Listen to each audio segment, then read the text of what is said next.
The Formula One World Championship returns soon, to our delight. Last week we explored the history of the sport's first 17 champions in this video. If you haven't seen that video, that's fine. You can watch it later. I'll link it in the description. Today, we'll keep exploring the history, personalities, and rivalries of top Formula One champions, but with two new rules. I'll show the champion of each year on the screen, because you asked me to, but mainly because it will help us clearly visualize the periods of domination. Recently in F1, we've seen several dominant eras. We'll compare the most decorated champion Lewis Hamilton to others. Statistically, he's the best driver ever.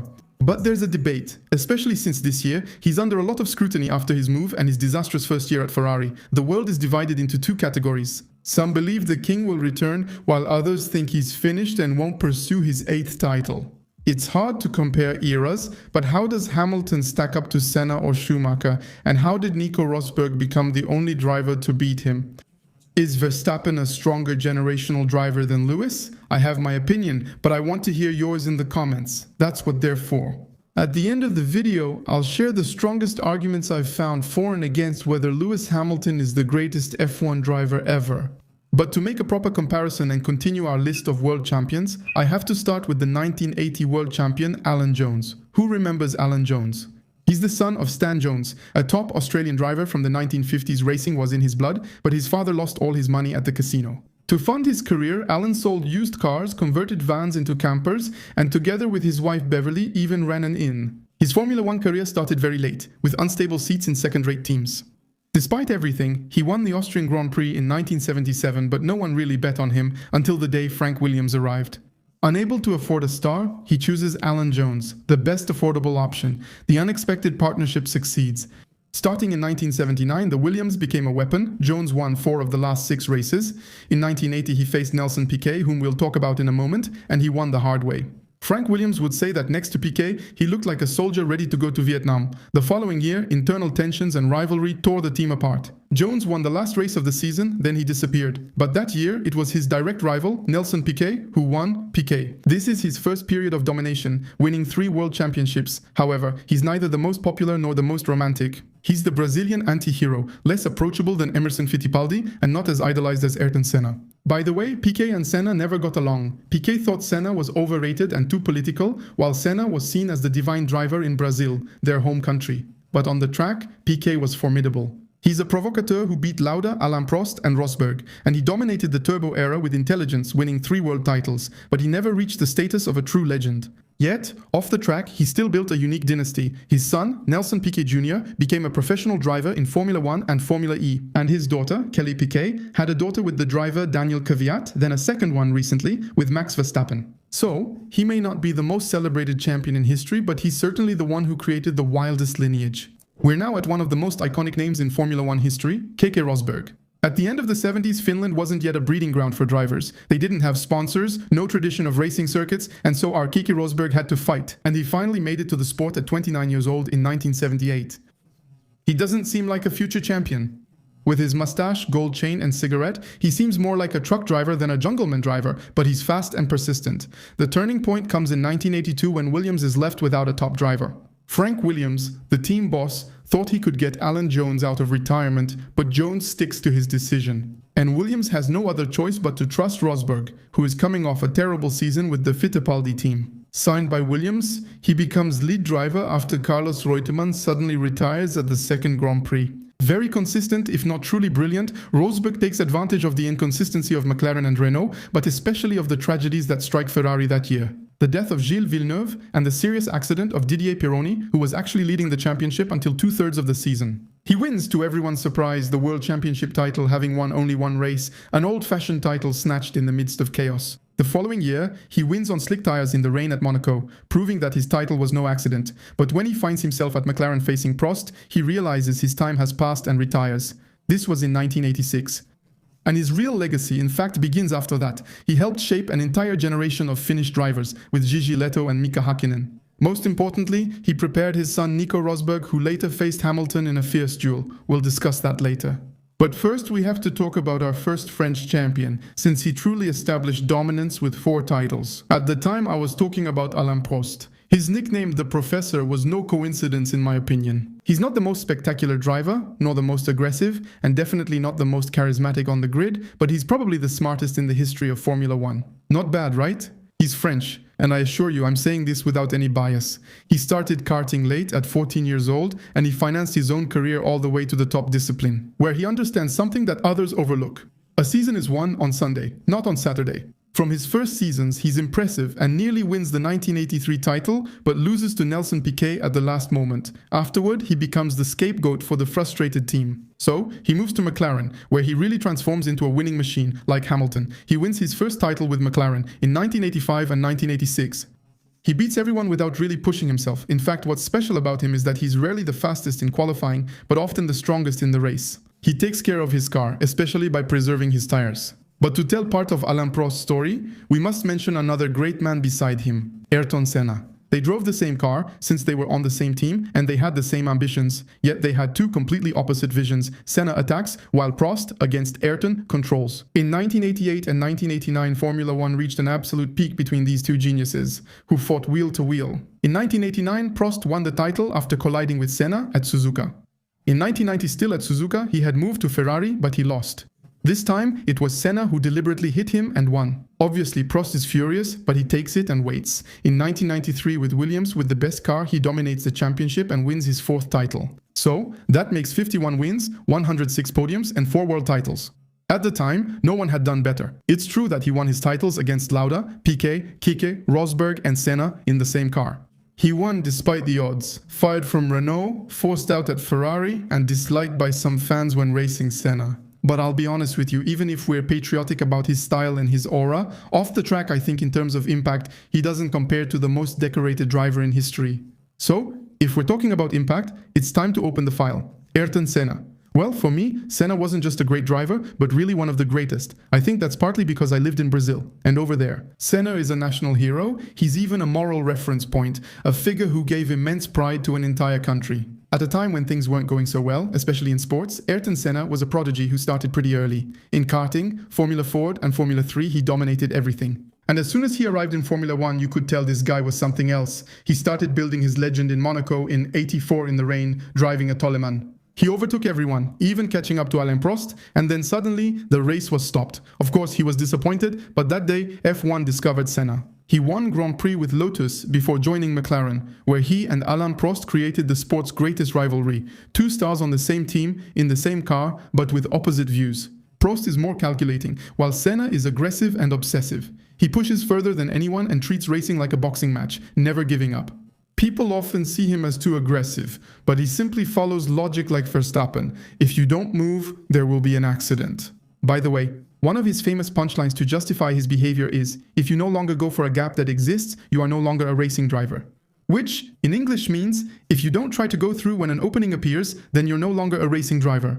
With him, F1 became a contact sport, and he won 3 world titles in '88, '90 and '91. He truly dominated his sport, even when his McLaren was no longer the best on the grid. In 1993, he had unreal races. That year, he took down 5 rivals. With an engine far inferior in performance, it was pure genius. In 1994, he joined Williams to keep winning, but his car was unstable and dangerous. But despite everything, the pressure on his shoulders remained immense. At Imola's San Marino Grand Prix, his car failed and he died. Clearly, I'm not going to go into more detail, it would definitely deserve its own video, but you have to remember the shock. At that moment, the most famous driver in the world died live. The whole world was shocked. All of Brazil is mourning, with millions expected in the streets for the national funeral. And honestly, I think the fact that he died in such dramatic circumstances, at the height of his glory, also adds a bit to his personal mythology. At that moment, Senna was not just a Formula 1 champion, he became an eternal legend. Afterwards, he wasn't perfect, he was excessive, sometimes unfair, often dangerous, but that's precisely why he stayed in the collective memory. He left a mark on people, myself included. Comparing Ayrton Senna's impact to Lewis Hamilton's isn't quite the same. We'll discuss that shortly. Lewis is statistically the most accomplished driver in ultra-professional Formula 1, while Senna's impact is less measurable but more visceral. We'll discuss this next. On the opposite end of the spectrum, the 1992 champion is the ultimate anti-hero, Nigel Mansell. A driver who was long considered too rough, not refined enough, and who still spent a large part of his career coming close to the title without ever grabbing it. Mansell is a driver who suffers setbacks, loses, returns, then gets injured. He has doubts, but he never gives up. Everything comes together for him in 1992. Finally, with the Williams, the most dominant car in history, he crushes the season, wins 9 Grands Prix and becomes world champion with total authority. A late revenge for a driver no one expected anymore. Now, we come to the only driver who is statistically tied with Hamilton, Michael Schumacher, 7 world championships. And he is surely the one who most profoundly transformed modern Formula One. His arrival in 1991 almost seems like an accident of history. Unknown to the general public, he made his debut with Jordan at Spa, qualified, and was immediately poached by Flavio Briatore at Benetton. It's quickly clear that Schumacher is not just fast but also methodical and obsessed. He is already professional in a paddock that's not fully professional. While many drivers still see Formula One as a sport, for him, it's a mission. His first 2 titles, in 1994 and 1995 with Benetton, were already marked by controversy. Schumacher wins, but the hard way, with driving that's sometimes super defensive and often super aggressive, right on the edge of what's acceptable. He doesn't try to be liked by his competitors, he just wants to win. This philosophy would become his trademark. Of course, it's at Ferrari that Schumacher truly changes the game when he arrives in Maranello in 1996. The Reds haven't won since 1979. The team is legendary, but disorganized. Schumacher accepts years of defeats, criticism, and failures to build something completely new. A team entirely structured around a single man, with Jean Todt and Ross Brown. He imposes an almost military work culture, based on extreme physical preparation, hard work, and constant testing, and it pays off. Starting in 2000, F1 enters the Schumacher era with 5 consecutive titles and overwhelming domination. Schumi. He is fast in the race, but more importantly, he sets a pace others can't match, wears down opponents mentally, and wins before the race begins. By getting into the heads of others, he turns driving into an exact science. He refuses to make mistakes. And where Senna won by instinct and Prost by intelligence, Schumacher wins by total control. However, his dominance comes at a cost. His divisive style often sparks controversy. For many, he embodies a cold, clinical, and dehumanized Formula One, whereas he is above all the ultimate competitor, ready to do anything for victory. His first retirement in 2006 marked the end of an era, but he returned in 2010 with Mercedes. On his return, he was less sharp and sometimes outpaced by the new generation, led by a certain Lewis Hamilton. But even in defeat, his influence is immense. Around his experience, the brand new Mercedes team learns, structures itself, and builds up to dominate a few years later with Hamilton. If we're talking about the best driver in history in terms of records, the Red Baron remains almost untouchable, not only for his 7 titles and 91 victories achieved at a time with fewer races and many more uncertainties, but especially for his domination over his peers. He crushed all his teammates, turned Ferrari into a title-winning machine, and maintained a constant level of performance for more than 10 years without any real slumps, even at Mercedes. Even when he was no longer in his prime, he would occasionally remind everyone who he was. Like in 2012, for example, when he beat Nico Rosberg in qualifying at Monaco and set the fastest time on Saturday. At 43 years old then, Schumacher against Lewis stands out for the total domination of his era, in speed, consistency, leadership, and overall impact. Today, we discuss him differently after his accident, but to me, he's among those who pushed Formula One's limits the most. Previously, I mainly told stories about men encountering danger, drivers facing death, unpredictable machines, and at times their own physical limits. But after Schumacher, we're in the era of ultra-optimized teams, with careers structured over 10 or 15 years by the way. In this new era, Damon Hill is a deeply atypical champion. He was 15 when his father, Graham Hill, discussed in this video, died in a plane crash. At 23, he became a pro driver, starting with motorcycles before joining Formula One as a Williams test driver in his 30s. Damon may lack other drivers' natural talent, but his true strength is remarkable resilience. When he joined Williams, the team was recovering from trauma. Senna, his car is the best on the grid, but the pressure is overwhelming. So he loses to Schumacher in the last race in 94 and loses the championship by 1 point, and he fails again in 95, still against Schumi in 96. Williams is clearly ahead, doing exactly what's expected and staying composed. He becomes champion over his young, somewhat arrogant teammate Jacques Villeneuve, who enters Formula One with the talent to back it up. IndyCar champion, winner of the Indianapolis 500, he arrives at Williams with no hang-ups and wins the championship in 97 after a tense duel right up to the last Grand Prix. While many know him today as a consultant on Canal, Jacques Villeneuve as a driver is a paradox. He's very fast on the track, but he refuses to conform to the code. He hates double talk and the power games in Formula One. When Williams declines, Villeneuve refuses to leave at the right time, so he gets stuck in bad situations and loses his momentum. But he's still one of the last world champions to have beaten Schumacher fair and square, like Mika Häkkinen. He's the exact opposite of Michael Schumacher. He is calm, serious, introverted, and completely lacking in aggressiveness, but on the track, Mika is absolutely pure. After his serious accident in 1995 in Adelaide, few people imagined he would ever return to the top. Yet, in 98 and 99, he became a double world champion with McLaren. Against Schumacher, Häkkinen drives cleanly, attacking when possible, braking late, and sometimes overtaking on the outside, even when it seems impossible. And his double overtake at Spa in 2000 is still considered one of the greatest in history. Häkkinen was the champion before the year 2000, a champion of the perfect line, the one who proves that talent can still beat the machine. Schumacher for a while after the year 2000. So, as we saw, Schumacher didn't leave a crumb for the others with his 5 consecutive titles, but his beautiful streak would be stopped by a newcomer, Fernando Alonso, a driver I like a lot. He began racing after his father built a kart for his sister, who wasn't interested. Fernando tried it instead, leading Flavio Briatore to notice him for Formula 1. He was already solid at Minardi, he worked miracles with a doomed car at Renault, and he's improving really fast. And in 2005, then 2006, he did what many thought was impossible. He took down Schumacher. At 24, he's world champion. At 25, he's a double world champion. And at that moment, everything seems set in stone.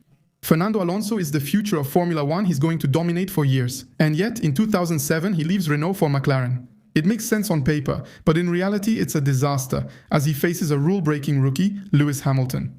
The two don't get along, and the team falls apart. Alonso misses a season he could have won, and his career turns into a series of bad timings. He returns to Renault as the team declines and joins Ferrari just as Red Bull begins its dominance.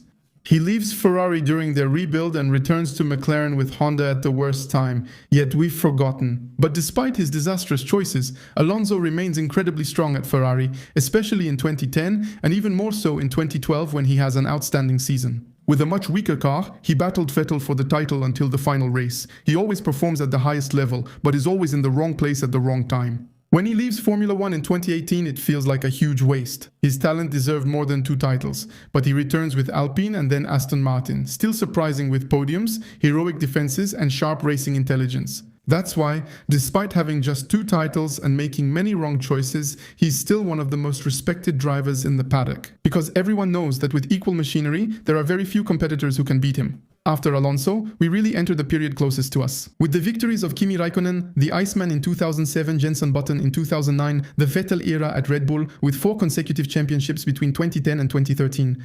And of course, the fratricidal battle between Hamilton and Nico Rosberg. And believe me, their rivalry is nothing like the romantic duel between Senna and Prost. Between the two, it's a psychological war. Nico Rosberg, the son of Keke, and Lewis Hamilton have known each other since childhood. They grew up together in karting, they shared hotel rooms and podiums. For a long time. Hamilton is clearly the fastest and most natural, while Rosberg is the hard-working, serious student. When Mercedes dominates Formula 1 starting in 2014, the logic is as follows. Hamilton is the natural number 1, and Rosberg is his luxury lieutenant, but Nico Rosberg refuses this role. Between 2014 and 2016, their relationship deteriorates. Race after race, every detail becomes a source of conflict. The car settings, the strategies, the statements to the press. It's not a spectacular rivalry, but it's a constant mental strain. Hamilton wins more, but Rosberg observes and learns little by little. For the 2016 season, he understands something fundamental. He'll never beat Hamilton on pure talent. So, he shifts the playing field and optimizes sleep, nutrition, and mental prep. He even sacrifices his personal life, his spontaneity, and his enjoyment on the track.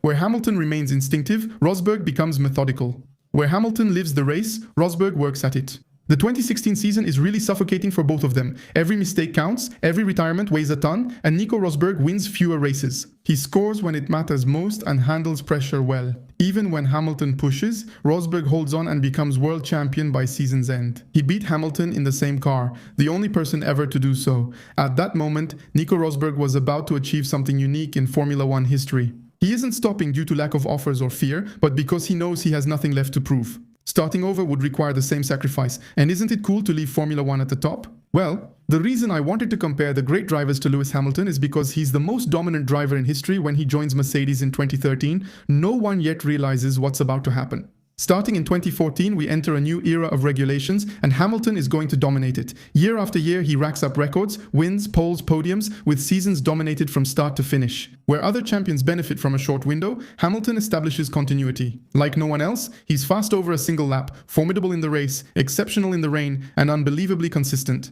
Like him or not, you have to admit he understands modern Formula 1 better than anyone, from tire management and strategy to team relations and media pressure. He goes on to win 7 championship titles matching Schumacher and remains unchallenged for years. Only Rosberg manages it once, but only through total sacrifice, as I mentioned. But Vettel fails, Bottas isn't up to the task, and all the others are far behind. Then comes Max Verstappen, who is not your typical rival.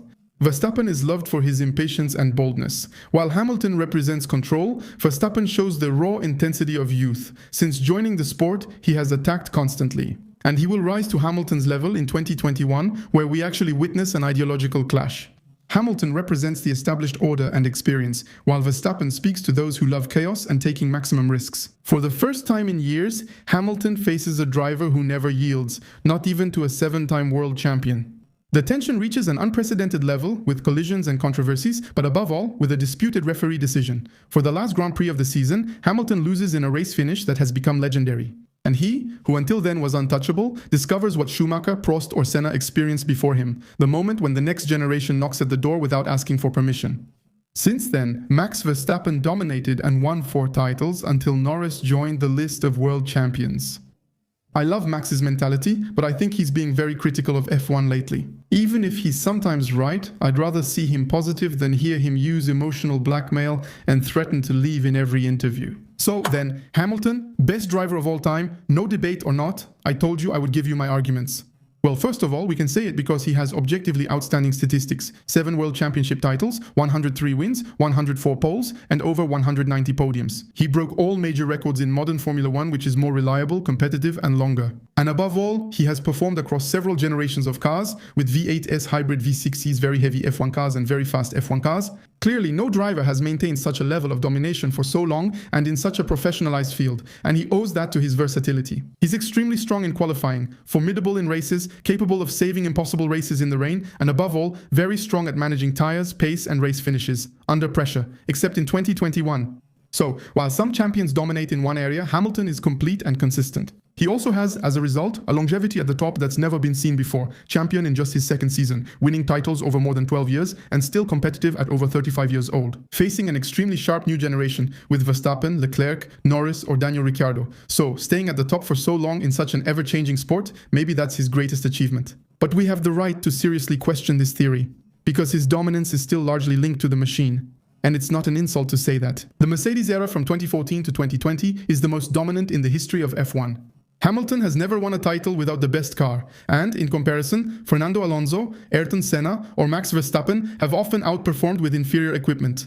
So yes, he is exceptional, but he is rarely in a situation of technical disadvantage. In fact, his driving style is very dependent on a stable car with predictable and balanced single-seaters. He becomes less effective when the car is unstable or tricky, whereas Verstappen or Senna seem much more capable of mastering difficult cars. That feeds the idea that Lewis is a perfect optimizer, but not necessarily a tamer of monsters. Another point is that he has never carried a weak team to the top. Schumacher rebuilt Ferrari, Alonso transcended Renault, Verstappen turned Red Bull around in 2021, while Hamilton has always joined teams that were already winning or on the rise. McLaren was a top team, and Mercedes was perfectly prepared. So, for me, he is statistically the most accomplished driver in history. But for the title of best pure driver, it depends on the criteria you choose. If you like raw performance and longevity, okay. For Hamilton, if you want someone who exceeds their car's potential, that's Senna or Alonso. If you like aggressive, dominant driving, that's Verstappen.